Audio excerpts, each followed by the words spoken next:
all right. What's the deal, man? Y'all know what it is, man. It's your boy Phil Walker, and we are tuning into The Fix. So, look, check this out, man. I'm gonna be honest with you. Right now is one of the best times of the year for me personally. You understand what I'm saying? So, and I say that because we are now in a time in the month of October where we have all the major sports on at one time. So, with that being said, we have the MLB World Series, okay? We also have the beginning of the basketball season that just started a day or so ago.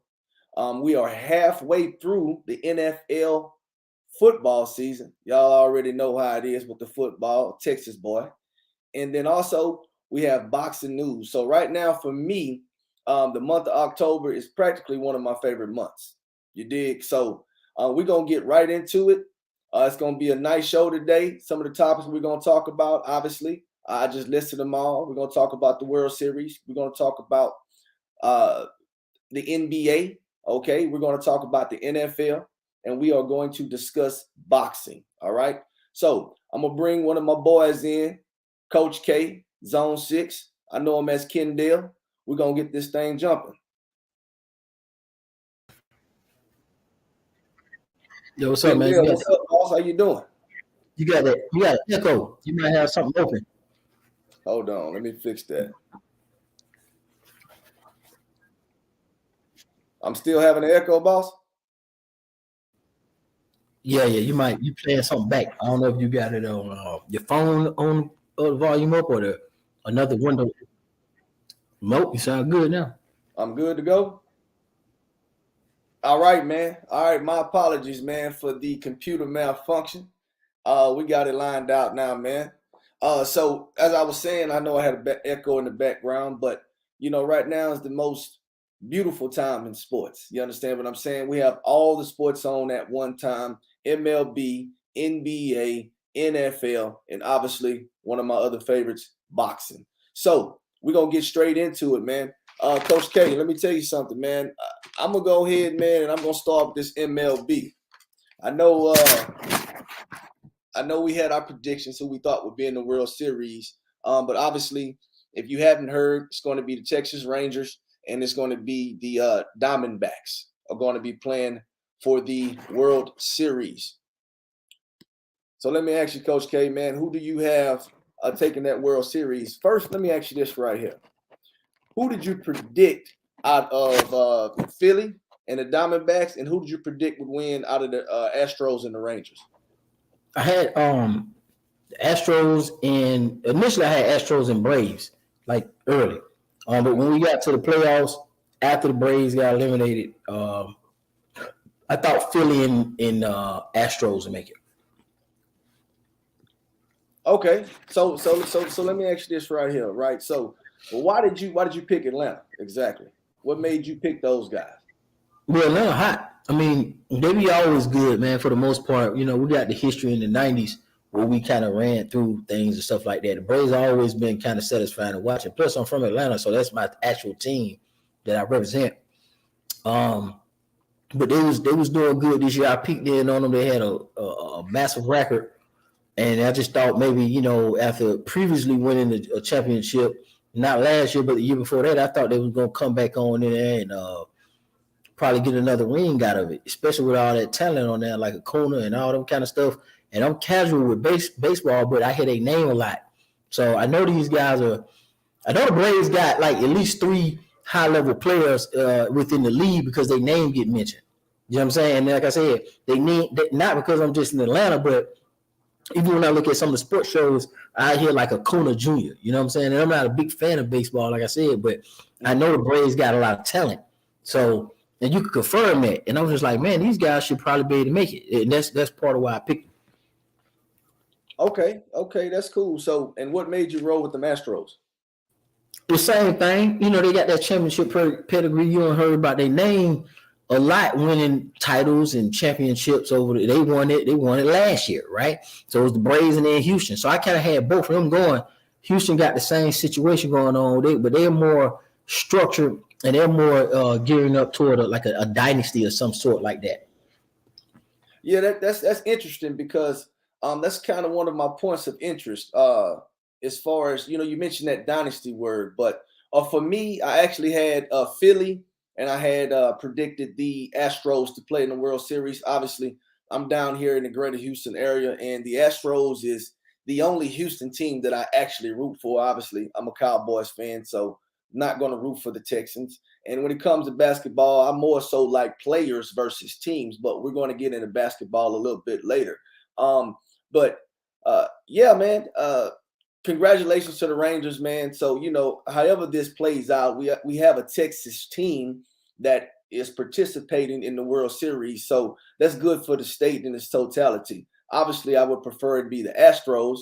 And when it comes to the Diamondbacks, man, those guys were playing amazing ball. To me, they were kind of, I actually liked Atlanta as well for their offensive ability.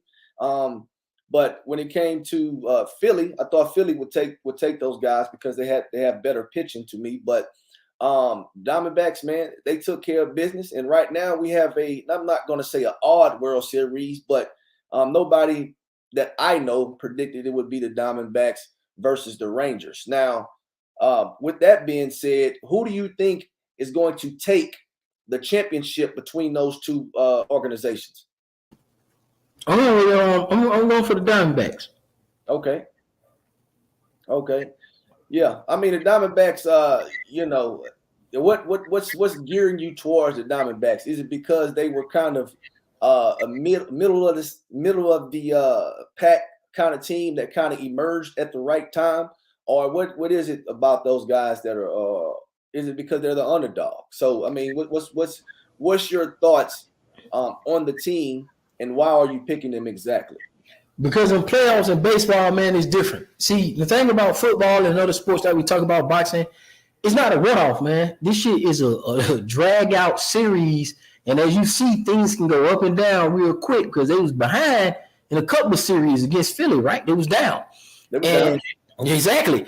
And it was like, oh, teams never done this and that and the third, man. And people starting to get lax in sports. So that's why we getting these big Cinderella stories that's going deeper into the playoffs because across the board on an athletic plane, people are just not consistent.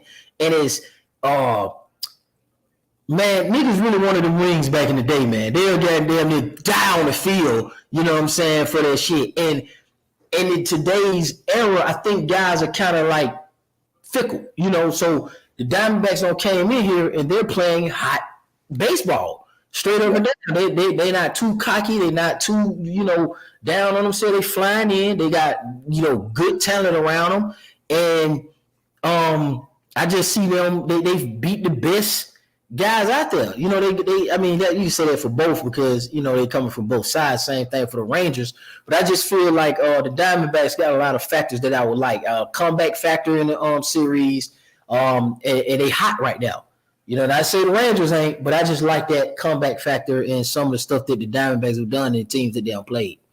Yeah, this is what I will say. I didn't predict the Diamondbacks to come out, but they are playing really good ball. Baseball is one of those sports where if you get hot at the right time, you can go on an epic run. And right now, those guys believe in themselves. They're playing amazing ball. They came back in the series against Philly. So, yeah, kudos to those guys, man. I like to see different teams play in championships year in and year out. Obviously, you want your team to be the one on the other side, but hey, in this case right here, man, the Diamondbacks, like you said, they're getting hot, have gotten hot at the right time, and they're playing good ball. But me personally, I'm going to roll with the Rangers in this one, obviously because I'm a Texas boy. And offensively, those guys have been hitting the ball very, very well. So obviously, I watched the series with the Astros. The Astros, for one, couldn't win a game at home to save their lives. You understand what I'm saying? But even when the Astros beat the Rangers still played well offensively. So I'm rolling with those guys because I like the hitting potential that these guys possess. Okay. And again, this also is a team that is hot at the correct time. So I'm going to roll with the Texas Rangers, man, to win the World Series. With that being said, man, let's go to the Astros in the dynasty. They've been to 7 ALCSs. They've won 2 championships within that time frame. Do you think these guys are actually building a dynasty, or do you think they have a little bit more to do? Obviously, Dusty Baker has announced his retirement. He hadn't announced it officially, but everybody's saying that he's going to retire. There was a lot of questions swirling around whether he was going to stay, whether the Astros still wanted him, whether he even still wanted to be associated with the organization. Do you think that's a big blow to the organization? As well as, this guy's a Hall of Famer. He's won World Series as a player and as a coach, man. He's accomplished tremendous tasks. I believe he's probably in the top 5 of most winners GMs. So what do you think about that? Because I heard you mention the word dynasty earlier. So I just want you to hit on that. And why do you feel like they could potentially be creating one? Because it's in the dynasty. So you got a dynasty where you got to accomplish stuff, right? Where you got to make playoff runs. You got to be a contender every year for making the playoffs. That's the basic, hey man, this person or this team is going to make the playoffs. Okay, we just got to find a way to get over the hump. So once you kind of do that a couple of times, then you got to start having a conversation about a dynasty. Now, I know everybody kind of want to look at, the Brewers and the back-to-back three-peats and just smothering. That's not necessarily always a dynasty, man. Everybody ain't going to get back-to-back because this shit real hard. So you may miss 1, miss 2, come back, and over the next 3 years. So it depends. Like if over the last 5 years, how many championships have they won? 2. I believe they won last year, and I believe it was either 17 or 18 they won. So they've gotten about 2 championships over the last few 6 years or whatever the case may be. So when you look at it like that, to me, that's pretty good, man. Considering the fact that you got 2 and 5 or 2 and 7 and 6, one more move after that on a 10-year stretch, man. That's a dynasty. Because I feel like over a 10-year period, man, if you win 3 championships within a 10-year span, man, that's pretty dope. That means you winning the championship like 30% of the time, man, against all these teams. So that's what I consider a dynasty, especially if you got 2 within the last like 8, 7, and 6, man. That's a lot. That's a lot of rings considering the shit you gotta go through in baseball with that long ass season, then the long ass playoffs. Man, that shit crazy. Yeah, no, man, I agree, man. I do feel like that the Astros have created a dynasty. Like I said, they've been to 7 straight ALCSs. And with the 2 championships, to me, that puts them in that conversation without a doubt. You can count on those guys being a top team, if not the team of that year, and competing in the World Series. So I absolutely 110% agree with you. If these guys could pull out another championship within the 10-year time span, that's absolutely 110% a dynasty. Now, do you think the organization is going to take a big blow with Mr. Hall of Famer Dusty Baker retiring?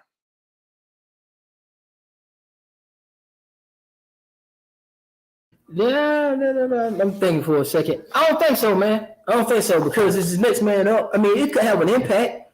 But no, I don't think so, man. I mean, as long as they don't lose him and then do a whole bunch of dumb off-season shit that don't make no sense, and barring injury, then you should be pretty much locked in.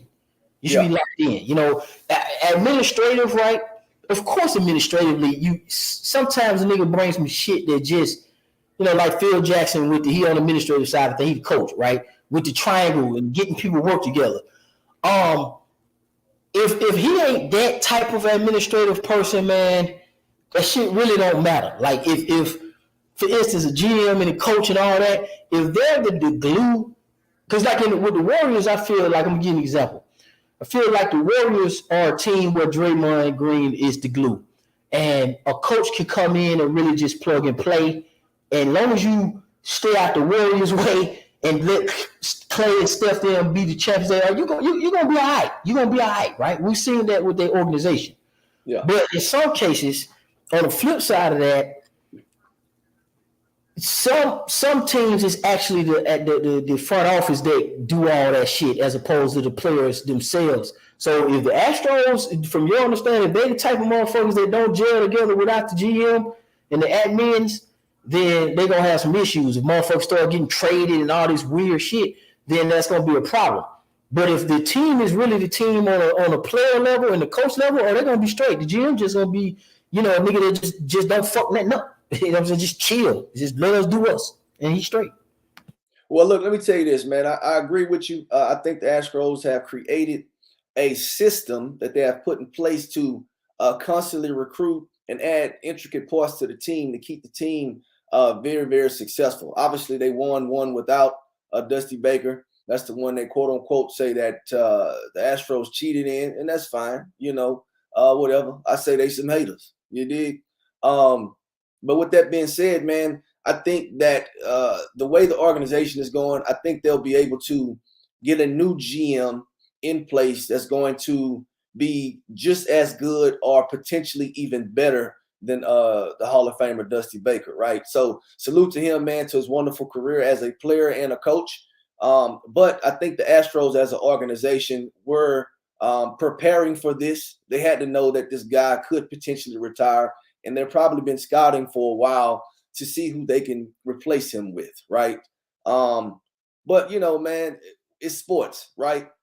Man, that ship sail with you on it, or if you get left at the dock, you dig? So, man, salute to Dusty Baker, man, and the Astros. I think they're going to be all right. They're going to put somebody in place because the system that they have implemented has brought them great success. So, man, with that being said, man, we're going to move on to another topic. You understand what I'm saying? We're going to go to the NBA, okay? As everybody knows that the season has just started, okay?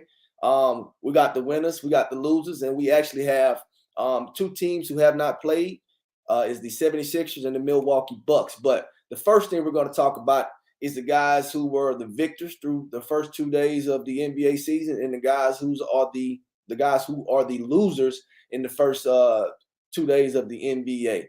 So, Kendall, I know we talk about a lot of this stuff behind the scenes, and we also have our opinions about particular players, right? So we're also going to discuss, to me, two of the biggest offseason acquisitions is obviously CP3 going to Golden State and Dame Dollar playing for the Milwaukee Bucks. But before we get into that, let me go ahead and let everybody know who were the winners for the past 2 days and who were the losers, right? So in the winning column, we have the New Orleans, we have Cleveland, Dallas, Denver, the Clippers, the Heat, Orlando, OKC. All right, we got the Sacramento Kings, we have the Pacers, the Hornets, Boston, the Raptors, and the Suns. Okay, congratulations to all those guys through the first 2 days. Building that momentum early is important, especially when the expectations of the organization are very, very high. Okay, now on the losers column, at the top, we got the LA Lakers, the Timberwolves, Portland, the Spurs, Grizzlies, Warriors, Pistons, Nets, Knicks, Atlanta, Bulls, Utah Jazz, the Houston Rockets, and the Washington Wizards. And obviously, we have, like I said at the beginning of this segment, we have the Bucks and the 76ers who have not played yet, but they play tonight, I believe, around 7 o'clock or so. So first, let me get your winner between the Milwaukee Bucks and the Philadelphia 76ers, Coach K. I'm going with the Bucks. Giannis is my guy. Dame over there. I'm always around with Giannis every time, no matter who he go against. Okay. So, let me ask you about the 76ers since we're on. Over there with that bullshit again. Just fucking up their mind up. You know that bullshit, man. Yeah. Nah, I got you, man. Hey, look, check this out, though, man. Look, I'm gonna tell you this right here. So, what do you think was the issue with Dame in Portland? Why couldn't they get over that hump? Because they had a lot of talent. Do you think it was the organization, or do you think it was his role as a teammate with the organization, or is it a combination of both? No, it's the game. Like, bro, listen. I like Dame. And Portland, I got respect for him. I ain't got nothing against Portland. Really though? Portland? Like, you don't expect that. You don't wake up that if Portland makes it with Dame on it, you still call that a Cinderella season. That's not who is at the top of this mountain. When you got that nasty ass Greek freak over there, you know what I'm saying? When you got Big MB, as long as he stay fucking healthy, which he been doing, that's a problem. Big Joker, and then you always gonna have the LeBron James truther. You can't tell them niggas nothing. Then we including Boston, that big nasty team over there with Porzingis balling out now. So you never in the beginning of any season pick Portland for anything. It's just not a good. Hey, yo, that's a fact. I agree. You know, it's not too many people picking Portland unless you out there and you a Portland fan, right? But just as a spectator of the sport, I don't think very many people are picking Portland to come out that division. So, but let me ask you this right here, because you always have the Miami Heat that are lingering in the shadows. That Pat Riley has done an amazing job over there with those guys.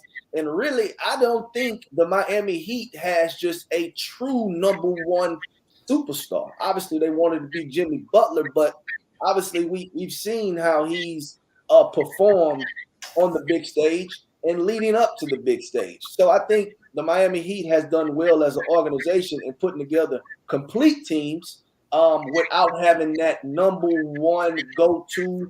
I'm just going to go ballistic on you guys in order to win this championship and bring the organization a title. You understand? So what do you think about Miami in its totality? I like what Miami doing. They got a whole bunch of number twos, right? Mm-hmm. And it's like 4 of them niggas over there. There's number twos. What? You got Butler, you got Hero, you got Bam, and who else you got over there? That's the fourth. That's that fourth. You got somebody that's clutching Kyle Lowry. He's a clutch guy. He's a clutch guy. He got him fucking up though. Okay, but you got the leadership with him, and you good to go for the most part. Those are 3 good, solid fucking players.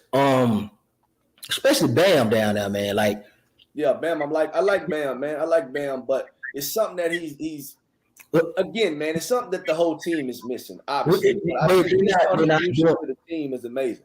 They're not doing what they're supposed to do, kind of all the time. See, Bam is the double king. He's supposed to be the 15 and 30 and 30 and 15 and 20 and 10 with some blocks, 4-5 blocks, right?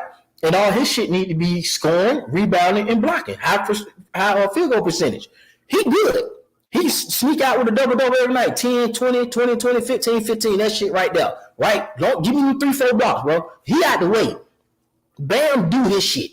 And like, we're gonna this. I'm glad you bring this up because I'm gonna pay close attention to this team and see maybe to answer your question, maybe they're not as many number 2s as we think they are. Maybe these niggas might be number 3. I doubt it, but Jimmy Butler is a 2, but see, that's the problem with number 2. Like Jaylen Brown is a good number 2. They were trying to have this conversation with Tatum. I'm like, no, Tatum is the number 1. Brown is the number 2. Brown is good. Sometimes Brown, man, he'll get you 8, 8, 8, and 8. That kind of shit there. But Jimmy do that sometimes a lot.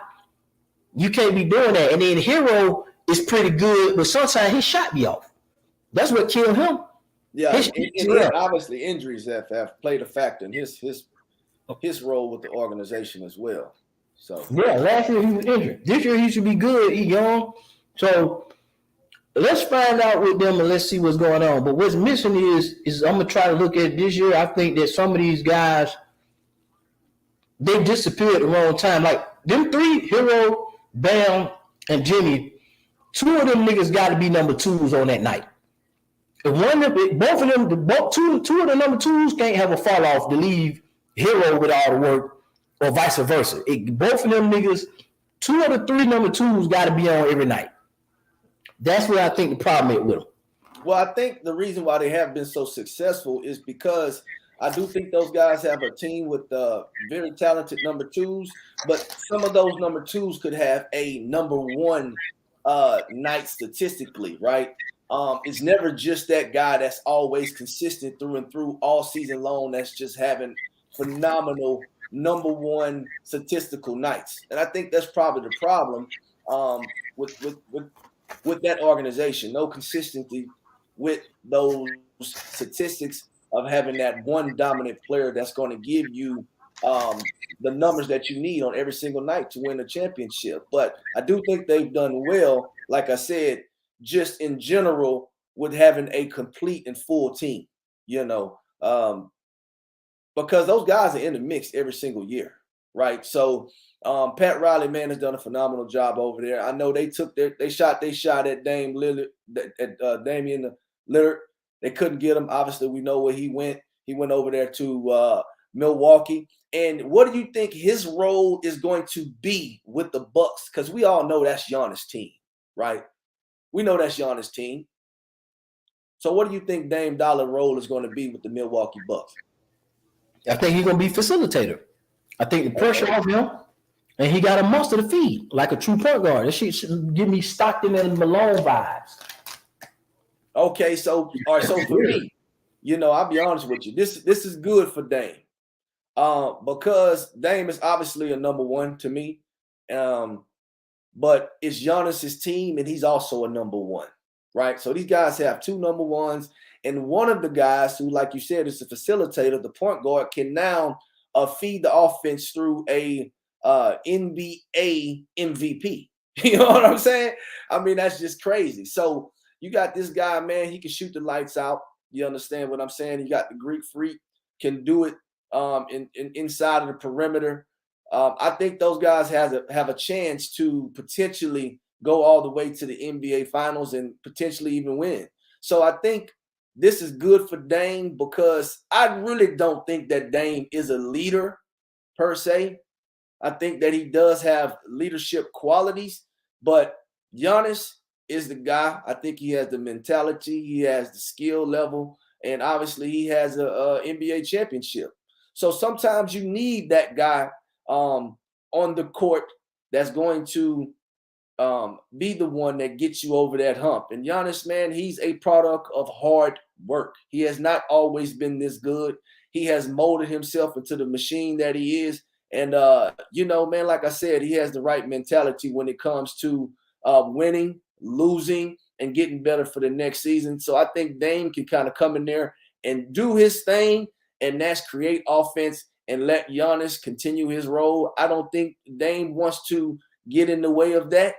Like you said, take a lot of that pressure off him, and he just can go out and be a baller. You dig? So, man, with that being said, man, look, let's talk about some of the teams that won this week. We can't go through all of them because we just don't have the time, but we'll point out the winners and the losers, and it's going to be practically the high potential teams that most people always talk about. Let me get your opinions on that right there. Obviously, the LA Clippers won. We just talked about the Heat. The Heat won. Dallas Mavericks also won. So, look, what do you think about the Clippers, their chances, and what do you think about the Dallas Mavericks? I don't even think we need to talk about Denver. You know what I'm saying? We already know what they're going to do. You know what I'm saying? So they're going to be at the top of the hill, whether you like them, whether you love them. It's just too much talent over there, too much size, speed, agility, quickness, shooting. Man, those dudes have a phenomenal team. And, as long as they can mesh well and gel well together, I think those guys are going to be all right. So I don't need to go into deep detail about those guys. But the expectation of the Clippers and the expectation of the Dallas Mavericks. What you got for me, boss? Ain't no expectation on either one of those teams from my understanding. Nobody ain't picking Dallas to do nothing except score a lot of points and have Luka be in the MVP race. And Kyrie Irving to pull some shit. He going to pull something to get out of games this year. We don't know what it is going to be. At some point, he going to be missing a whole bunch of time, whether it's through conspiracy, injury, or some bullshit. Well, so let me hold on. It's funny that you say that. But let me ask you this right here. Outside of what you just mentioned, what do you think about Kyrie as a player in general? Do you think he's a top guy? Because they just came out with the best players in the NBA list. I think it's the top 50 or so. And Kyrie was on the back end of that list. So what do you think about Kyrie as a player when he's healthy and he's contributing to the team? Do you think he's one of the best in the NBA? If he's healthy, he killing people. The cross ups, the scoring ability, the ability to take over a game is like Allen Iverson. It's like all eyes be on that nigga at the top of the key. Then he start that ISO ball shit. I mean, Kyrie, hey, listen, if nigga can stay healthy, man, and stop bullshitting, bro, and have done what he need to do over these last years instead of wasting some time, which I respect. Nigga didn't want to take the vaccination. He didn't have to. Cool. But he can really be higher than what he can really be higher. It's really because he's missing time. You know what I'm saying? To be honest, nigga got a ring and then up there with Dallas, so he ain't no slouch. He definitely, pound for pound, if you ask me who's better, like, between the two, like, I don't think nobody fucking with Kyrie at his position. On a one-off, it's the longevity. 82 games is the problem. But in the best, give me his 30 best games in the season against anybody else 30. I got Kyrie killing him. His stats gonna be stupid. But the problem is we play more than 30 games. Shit. Man. Look, let me tell you this right here, man. Like, as far as Kyrie as a player, personally, man, I don't like his shenanigans off the court, and sometimes that stuff can bleed over into the actual season when it really shouldn't. But man, how society is right now, man. It's just crazy. That's another lie for another time on a whole nother topic, right? So, but him as a player, man, I agree, man. He's very, very talented. He can do it all, man. He can shoot. He can penetrate. His mid-range game is nice. Defensively, he's just like every other player that's in the NBA. Those guys don't play a whole lot of defense. Everybody knows fans want to look at a bunch of scoring, but Kyrie as a player, man, the dude is a dog, man. I don't think it's anybody that could probably. I think he can score on anybody in the league. Anybody, it's all about team ball, obviously. But if Kyrie has an ISO and you got 6 seconds left and you manned up on him, mano a mano, I put my money probably on Kyrie 90% of the time because he can create so much offense, man. He just needs to get it together with a lot of other stuff that don't have nothing to do with basketball. And sometimes, I think they may pick on him a little bit, but, man, he brings a lot of that stuff on himself. You dig? So, I don't have no sympathy for him, but if he's healthy and he can participate in most of the NBA season, I think he's going to do what he always have done, and that's score a lot of points, but don't win anything, except for when you have LeBron James on your team, right? So salute to Kyrie Irving, man. He's super duper talented, but I'm gonna need you to get it together, boss. In the being a great and phenomenal teammate category for me personally, you dig? Now, you say you're not picking Dallas to do nothing. You're not picking the Clippers to do nothing, which brings me down to the bottom of my list, the Boston Celtics.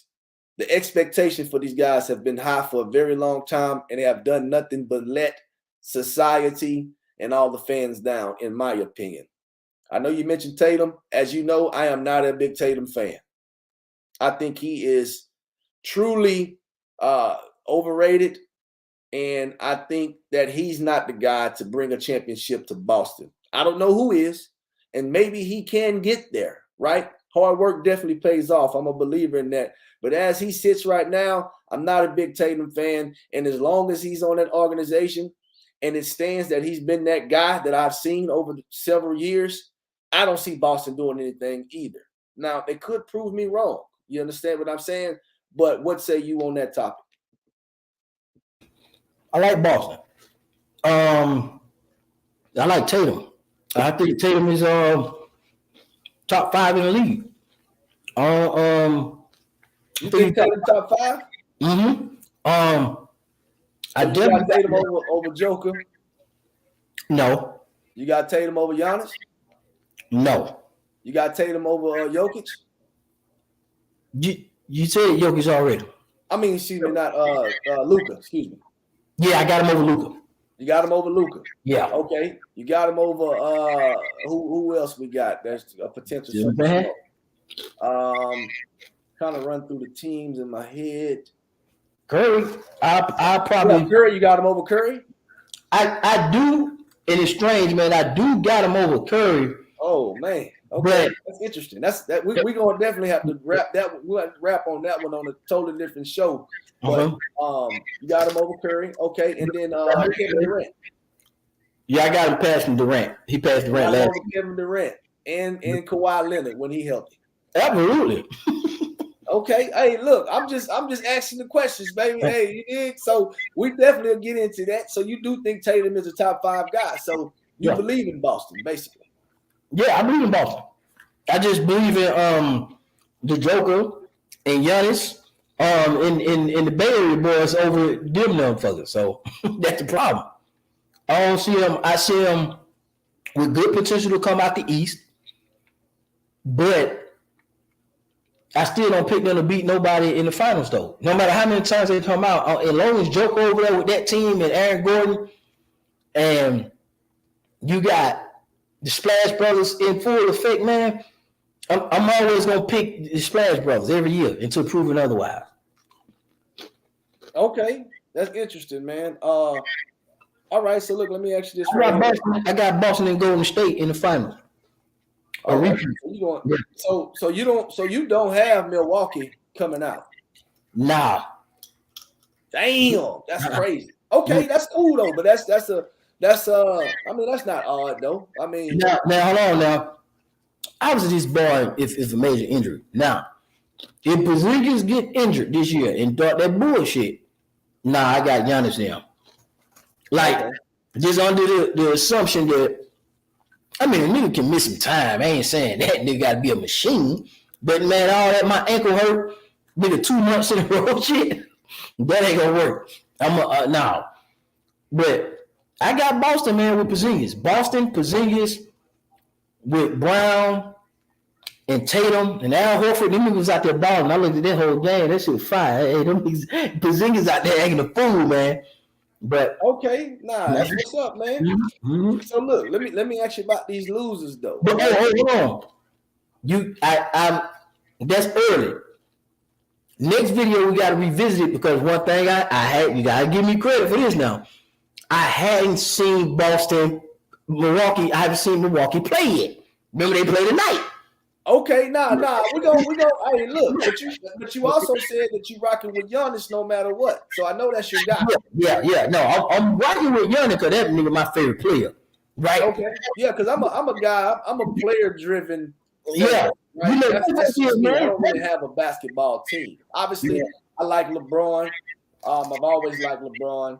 I like Dame. You know, I like Jimmy Butler. You know, I like a bunch of different players, right? But yeah, so that's kind of where my level is with basketball, man, and it helps me pay attention to all the teams instead of just one team, right? As a guy that analyzes sports, I think that's kind of where I need to be, right?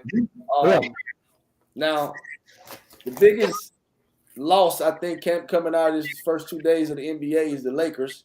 Expectation is high for those guys. They have a lot of talent over there, although it's older talent.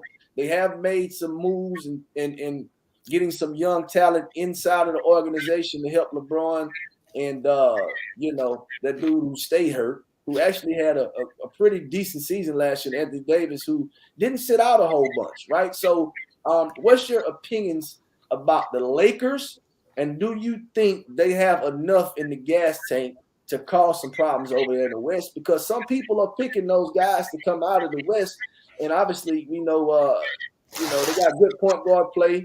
So what do you think about that? Man, Lakers good for the playoffs. But far as coming out the West, absolutely not. Who you got coming out the West? It's still early. I'm saying I've got Warriors. I got Warriors. Early prediction. Okay, yeah. Warriors. We all know they lost. They lost. Absolutely. This, first game. So yeah, they lost it. They're trying to get Well, that's cool, man. Ain't nothing wrong with that. So basketball is too early. We really, literally, we got to finish off the week, right? The games come on tonight. We ain't seen everybody play yet. And when I'm saying finish off the week is everybody ain't played yet until the night. Yeah, I Then got you. Yeah. And right, then we so got another big one tonight. We got Phoenix and LA playing tonight too. exactly. So we get to see LA again, and we get to see Phoenix again with Durant, and it's at the high level, and then we get to see Boston and Philly. One of them got to lose, so I'm not gonna hold it against them. I just need to see how they look. Okay. Cool. All right, man. So man, I would talk about these Rockets, man, but they suck. Yeah, y'all terrible. Y'all scored like, Hey, look, I just want to give a shout out to the Rockets, man. You know, y'all tickets priced well, and hopefully I can go and see some big games against some big talent. But as far as what I think you guys are doing as an organization, I think y'all got problems. Okay, a whole lot of problems, and I understand that you guys are trying to build something over there, but it's gonna be a while. So I just want to give a shout out to them boys, man, just because I'm out here in the greater Houston area. So I just want to salute them. But I'm not really a Rockets fan. Maybe when they had the dream, Drexler, all them cats, Robert Horry, Cassell, that's a long time ago, man. But that was a team that you did not want to miss. Obviously, the dream is the man. I don't think my man get the respect that he needs because pound for pound, he's one of the greatest to ever do it. You know what I mean? But with that being said, man, let's move on to this NFL. All right, we're going to talk about this NFL now. We halfway through the season, okay? Halfway through the season. And we kind of seeing some things go down that a lot of people didn't see, right? With that being said, we'll go through our picks for this week, and then we'll talk about the guys that are coming off the bye week. And we're also going to discuss the potential of who do you think is the best team through halfway through the season, right? So let's just start off with the picks first, right? You got Buffalo and Tampa Bay playing tonight.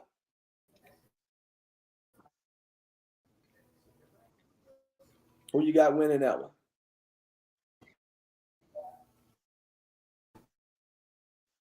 Well, I can tell you who I got winning that one. I'm going to roll with Buffalo tonight on Thursday Night Football. I do like the Tampa Bay Buccaneers, man, and they're doing a lot more than I thought they would with Baker Mayfield, but he's actually been playing really good ball.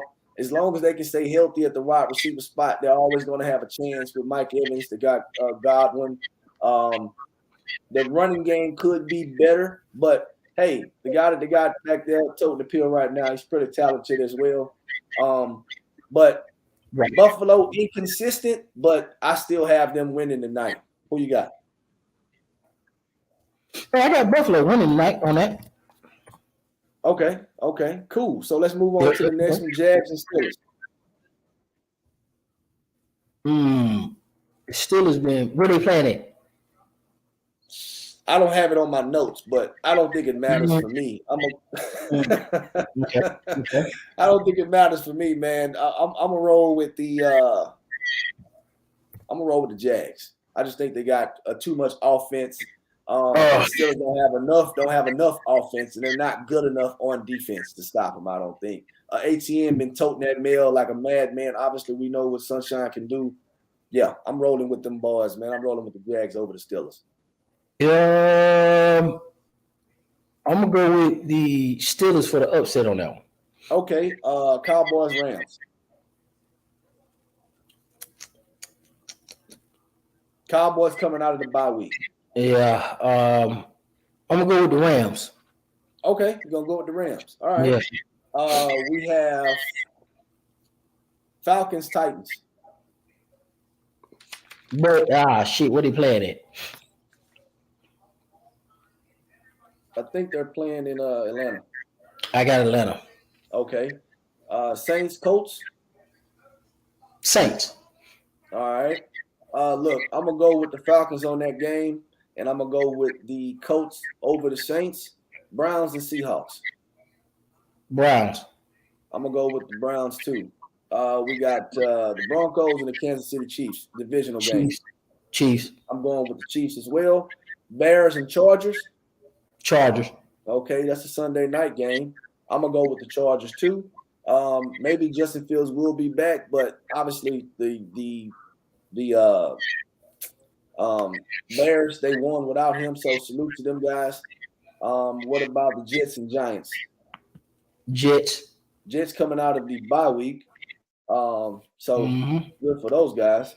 So we got the Eagles and the Commanders divisional game. I got Eagles. All right. I got the Eagles too. Vikings and Packers, another divisional game. Packers got the Vikings got their first win. Yeah, I got the Vikings against a big team. I'm gonna go with the Vikings too, man.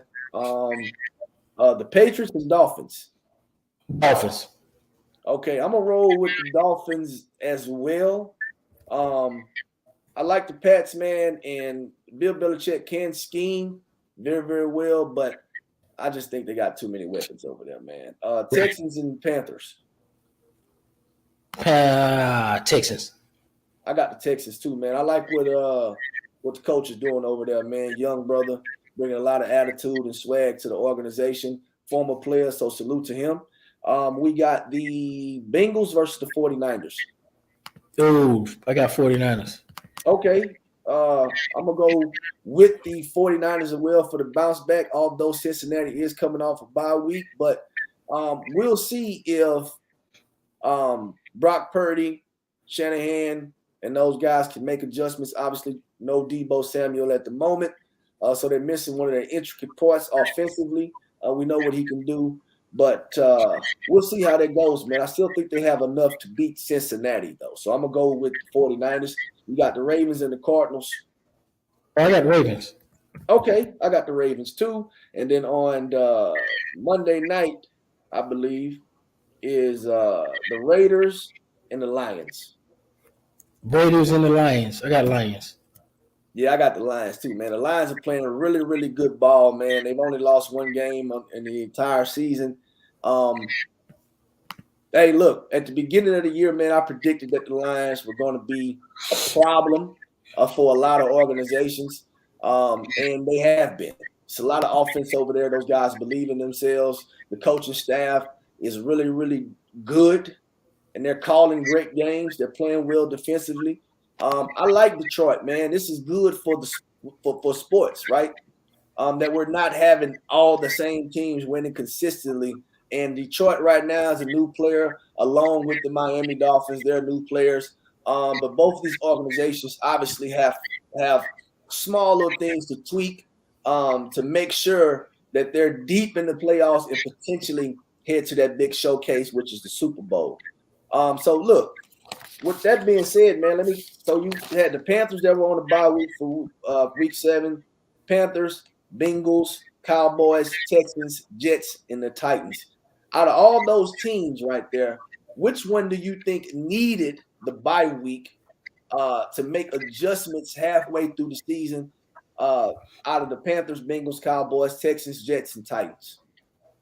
I mean, it's going to be the goddamn the Cowboys. As usual. Okay. I mean, because they always have some shit going on where they need to get themselves together because they're not where they supposed to be at, and we got to reevaluate them and go through all this long-ass shit with the Cowboys. Look, man, the Cowboys got a lot of stud players on their team. And we got to figure this shit out, right? Okay, y'all going to run this shit down the people's throat, or y'all going to put it in Dak hands, or y'all going to rely on y'all defense. They're way too conflicted, man. They don't know if they want to slang the pill with CeeDee Lamb and take the top off your defense with Dak and have this big Cowboys blowout show, or they want to run it down people's throat, or they want to just destroy your defense, and they got to figure out their identity, man, as usual. So yeah, no, I agree with you. I agree with you. The Cowboys don't have an identity right now. Their identity is, hey, let's rely on the defense to help us win. Exactly. That shit crazy, man. Yeah. Like y'all got like Parsons is good, man, but goddamn, these go to show people like defense is always collective, man. It ain't no. It don't matter how good your defensive player is on the team. He's not going to. It's not the same as a star-studded offensive player because they can just generate so much on a football team as opposed to a individual defensive player. You know, those defensive players gonna get you one off. So you try to run everything through the defense of Michael Parsons, man, that's gonna get you where you at right now. This Yeah, is I'm gonna gonna get be you honest where with you you, man. Michael Parsons has been getting double teamed for a at. Exactly. vast majority of the season. Obviously, DeMarcus Lawrence, he's still good, but he's getting older in age, and he came off that big injury. I don't think he's been the same since that big injury, but they have some good pieces on the defensive line. But when you got a guy like Parsons who's getting double teamed, obviously you can try to scheme him to allow him to be one-on-one, but that's only going to get you so far throughout the season. With that being said, though, what team do you think has the momentum coming out of the bye week? The Panthers, the Bengals, the Cowboys, the Texans, the Jets, or the Titans? I got the Bengals because the Bengals need to sit down and same shit. The Cowboys, they need to figure that shit out because Joe Burrow, that shit kind of running dry. Like niggas, I gotta do something. Like having all them high profile players and just not all right. You know what I'm saying? It's running close. Joe Mixon over there quiet in the motherfucker. Like your boy Chase is kind of banged up, so they needed all the rest they needed. They benefited the most out of that. And there's difference between the Cowboys because here's the problem. The Cowboys got all the shit they need to succeed. They just doing what the fuck they want to do. They straight. You say that, but they got. I know you're not a big fan of Dak. So do they have everything they need to succeed, or do you? Yeah, I don't got Dak is in the top 10. But listen, you think he can get it done though? Yeah, because if you top, if you top 12, top 15. Flacco showed us you could be rated at top 15 and you can make it. Outside of top 15, I really have some concerns. If you outside the top 15, bro, that 15 must be just good as hell that year. It's one of them years where the quarterbacks went stupid, right? So niggas breaking record and Tom Brady, and last time I checked, Tom Brady and Breeze is gone. So ain't no records finna be put up like that. Peyton Manning gone.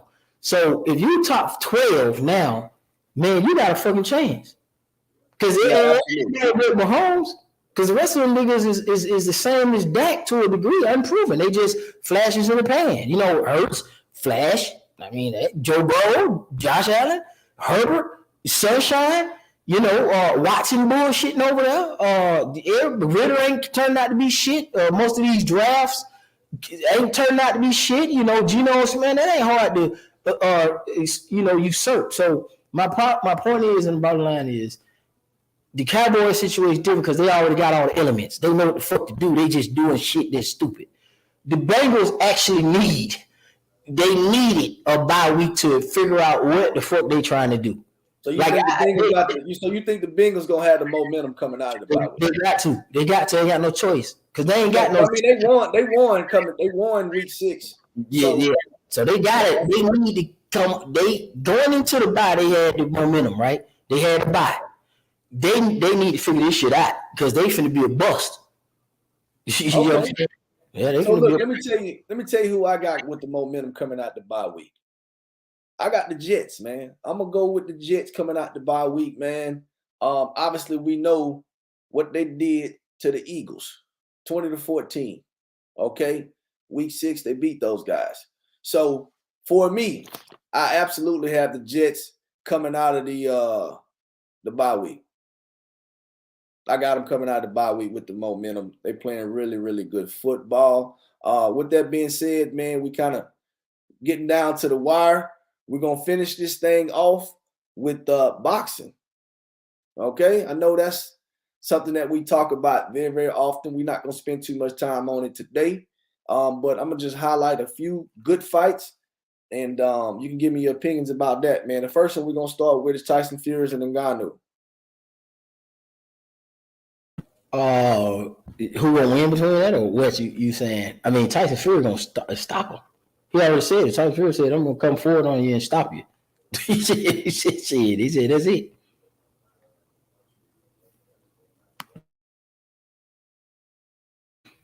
So so I'll put it to you like this: when it comes down to the fights that's coming up in the boxing realm, one I want to talk about this pay-per-view shit. Until Phil come back, right? So The pay-per-view shit is terrible. Like there's too many fights on pay-per-view, as we all know, and we already heard the news about Showtime exiting boxing, right?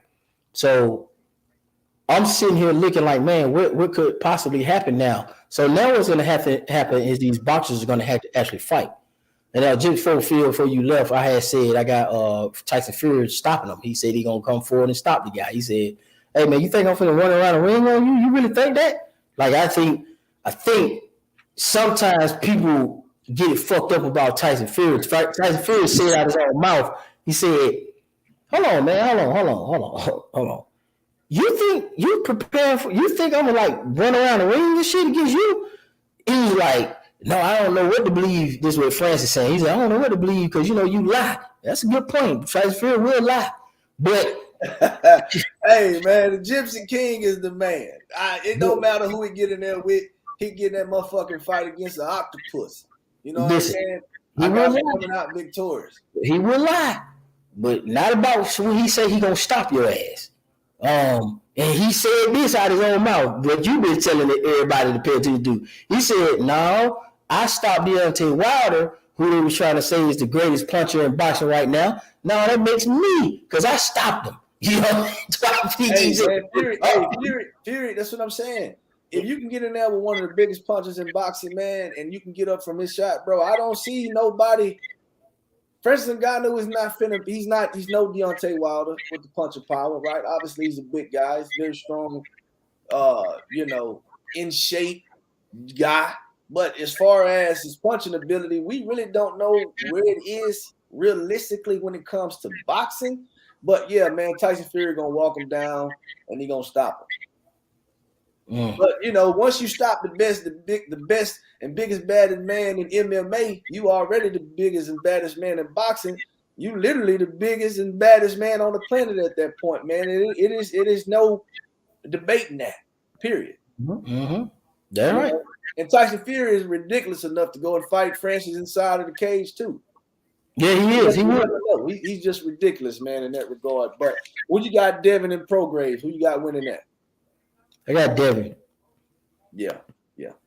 I got Devin too, man. I just think he's too young. He's too talented. He's got a hell of a jab. And I think Prograis might be at a point where he has a chance, but he's going to have to make some major adjustments during that fight. And can he out-adjust Devin? I don't know, man. I don't think so. I think Devin's going to have a real good, solid game plan. He should win, but I'm giving Regis more chance than most because he is a world champion, two-time champion. So we're gonna see what he's gonna do, man. Yeah. So okay. When it comes down to Tyson Fury, why we here real quick, we say this for another one. He stops. If he stopped Francis, right? What you think? You think he gonna fight Usyk? Because that's what I'm hearing. He say he gonna. The fight with Usyk is already planned. Okay, so you don't think? He's already gonna fight Usyk regardless. Okay, I agree with you on that. I say that because a lot of people doubt Tyson Fury, and I just wanted to get on. Some people doubt the fact that he going. You know how I go. Then he said, "Man, guys been turning down the fights with me. I tried to fight these other boxers." That's what he said in the press conference. Now I don't know. Look, man, this is the truth of the matter is I don't pay much attention to Tyson Fury and what he does and says because I always have a good feeling that he's going to do what's best for the sports, even with all the shenanigans, man. He stopped Deontay Wilder twice. Right now, he's Dillian White. Yeah, he got Dillian White. Exactly. He was supposed to be ducking Dillian White, stopped him. You see what I'm saying? Talk about that, man. This guy not ducking nobody. He's not ducking Usyk, and he's gonna do exactly what he said. He's gonna stop the little man. He's gonna stop the loser. That's what he's gonna do. Are you excited to see Adrian Broner fight? No. Okay, we can move past that. I'm glad that he has something that he's been consistent with within the sport. That's good for his mental stability when you can wake up in the morning and you got something to look forward to, man. But I'm not excited about it. Monster Inoue has a chance to become undisputed champion in two different weight classes. 122-pound weight class, he's fighting for undisputed on December 26th. What you got on that? Hold on, man. Fuck Adrian Broner's health. No, man, I'm not give a fuck about none of that shit, man. That nigga overdue to be fighting people. Like all this shit about Adrian Broner and health, and man, I'm glad and proud of him. Proud of that nigga for what? That nigga, fuck that nigga. Like, hey man, I don't want him to kill himself though, man. You know, man, I don't give a fuck what we talking about. That's on him. That's, you might not do that. He might not do that. Hey, because with Broner, I don't even know how. My problem is with Broner is that he not fighting nobody either. Like, dude, you ain't getting your act. Like, why is he depressed all the time, bro? Like, you're not fighting nobody to give up that, because he ain't never got stopped, right? He's a 4-time world champion, the fastest ever to do it in history. And it's just, to me, it feels like the nigga stalling on that. Because, dog, you supposed to be fight Crawford. You big enough to fight Crawford, nigga. You ain't fighting Haney. You ain't fighting Tank. You ain't fighting Progress. You're not even trying to get into a Mayweather fight. You ain't doing nothing, man. Like, come on, man. Like, what is he doing? Shit crazy. Like, nigga, what are you fighting at? 140, 147, or 135, or 154? Where you fight at? He's supposed to be fighting between 140 and 147. See, this shit crazy. Because he want to duck boots and he want to play like he friends with Earl Spence Jr. Man, come on, man. David Haney there running circles around this goofy nigga. Like, why he ain't in there? Why we ain't talking about him versus David Haney? You know what I'm saying? Like, in Progress and stuff like that. Progress said he wanted to fight Broner. I don't know what happened. What's up with Conor being in Broner? I mean, I know Conor being the shit, but this is Broner's era. Like, the nigga only really lost to a few people. The nigga ain't got stopped or really just barely drug out this bitch where you never want to see him again. And I think what it is because Broner ain't got stopped. It feels like some shit left in him. Once he gets stopped, it's over with, man. That's why the nigga need to fight, man. Once he gets stopped, ain't nothing else you can tell nobody about Broner because all things are satisfied. Because the nigga really ain't no outboxer, so we ain't gonna get no rope or no stay on your toes type fast shit from Broner. I agree, yeah. Okay, the nigga ain't he kind of in his borderline slugger range, but when the nigga ain't fought nobody like a Earl Spence or a Crawford to really test his inside. When he fought Porter, he lost, and he had to drain Porter down. He ain't fought Kell Brook. He ain't fought nothing really on the spectrum of. He still ain't fought Keith Thurman. Nigga ain't fought Bradley Chavez. He ain't fought Marquez. Broner missed a lot of motherfuckers outside of fucking Pacquiao and goddamn who else? Mikey Garcia, Pacquiao, Mikey Garcia, Sean Porter, and what else? That's it, man. Yeah, man. Everybody be talking about this nigga on phone. Everybody like who? Nigga, he was around when Richie Haddon was around, and all these other niggas at the back end of their career. Casamayo, this nigga was around. This nigga never fought none of the niggas at 35. Like, he never fought Robert the Ghost Guerrero. How he missed that? Bam Bam Rios. Obviously, we know he fought McDonough, but he got beat. But this, we talking about at 35, the shit he missed. Then when he got to 40, he ain't do nothing. He skipped over that. Then got his ass whooped. Didn't want to play like he want to go back to 40 because 47 was too big. And then even at 40, nigga Wilhan and Dongo, nigga Victor Postal and Crawford and Amir Murray and a whole group of 140s to come back.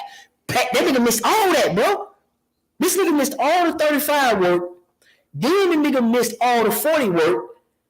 And the nigga somehow missing for real at the end of the day the 147 work. He's with Thurman and all them niggas. Yeah. So that shit throw me off when it come to Broner because everybody get this nigga a fucking pass just like that bitch ass nigga Andrade. Like it's okay. Hold on. So we got Andrade and Benavidez, right? That's coming up too. Right. You just mentioned them. You got all right, and same thing with Andrade's two conversations at the same time to nip this in the bud with both of them bombs. Andrade is the same way. Like, bro, this your first time really fighting a nigga that trying to fight niggas back. I don't like all that. He ducking. I'm assuming you got Benavidez beating him. Yeah, he getting stopped in 5 rounds. Yeah, I agree, man. He gets stopped. Yeah, Andrade getting all that goofy weird shit. You like this is what I look at. If you're going to play the role of Boogeyman and Billy, I need you to go be fighting all the other niggas that claim that they getting ducked and all that too. Because it's always a group of those niggas, but they never fight each other, right? Yeah, y'all the niggas who want to fight each other. Y'all want all the smoke, but they never fight each other. So now we got Benavidez who really serious about that shit. That nigga been, hey, he's sending contracts. Yeah. So he's in a fight with a nigga that say niggas don't want to fight him. And then he talking about moving on to Morrell next. Who niggas saying don't want to fight. So Yeah, or he say if Canelo wants to fight him, he's gonna move there. exactly. See what I'm saying? So he doing it the right way. So Andrade finna get exposed, just like AJ Brown. Andrade missed a lot of niggas too. Both the twins. It could be his fault or somebody else's fault. Nigga also missed James Jacobs. Nigga missed Peter Quillen. This nigga missed a lot of niggas. He missed a lot, and he knows that. He admits that he missed a lot, and he's saying Yeah, that he's gonna be the fight that's gonna solidify him and make him be the guy that people believe that he is. The few people that still support him. But look, let me get your last thoughts on Inoue and what he's trying to accomplish as a fighter, being the second guy to go undisputed in 2 different weight classes in the 4-belt era. That nigga solid. That nigga pound for pound up there. He damn near behind. He top 3 for me now. Usyk was up there, but now I got Inoue with the 2-time undisputed. Crawford 2-time undisputed. Obviously Crawford number 1, and then I got Big Tyson Fury. Then I got Canelo probably 4th behind that. That's kind of what a synopsis of my pound for pound list look like. So Inoue up there at number 2 to me now. Okay, so look, check this out, man. We done ran through Major League Baseball World Series, the opening of the NBA season. Obviously, we halfway through the football season, and now we just finished it off with boxing. Coach K Zone 6. That's what these boys call you on YouTube, man. As you can see, the icons are both at the bottom of the screens where you can look these guys up. Myself, obviously, if you're on my page, I'm Phil Walker. My show is The Fix. This is Zone 6 Sports, YouTube sports community. Where else can they find you at Zone 6?